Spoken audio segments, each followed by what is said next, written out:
Who are you? I'm Oliver. Oh, it's very loud. Is that better?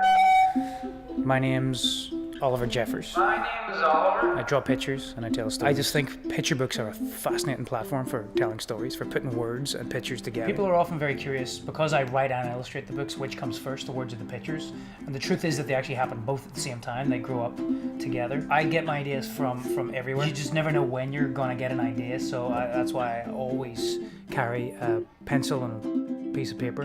Why do I make picture books? Because I feel compelled to. I have to. I have all these stories in my head and I just love telling stories. I'm from Northern Ireland, where storytelling is a very important part of the cultural heritage there. And so I'll tell stories to anyone who's listening, and sometimes to people who aren't.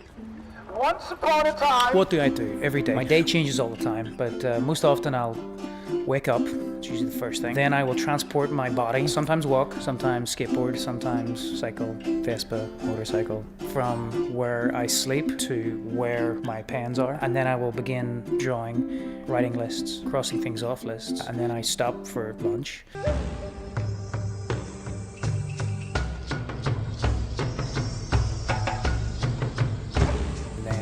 We'll go back to doing some drawing and writing and crossing things off lists, putting things in drawers.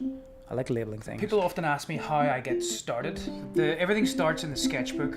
The first part is making all the drawings I can think of to try and figure out the story. Specifically talking about the Hueys. I remember I was in a restaurant when I had this idea. This is the piece of paper in which I first conceived the overall structure for the very first Hueys book. So once I know the overall arch of a story, its beginning, its middle, and its end, I then will start thumbnailing color tests for the skin color, for the type of pencil, covers. Then I'll do more detailed line art, and they will get dropped into a layout, and then I'll use those layouts to make the final art within any number of different mediums. Watercolor paint, collage, acrylic, pencils, colored pencils, paint, oil paint, digital. The way I'll make it will be whatever is the best way to make the idea as strong as possible. I'm really lucky. I get to do what I love for a living. I feel a sort of a sense of responsibility to enjoy that as much as I can.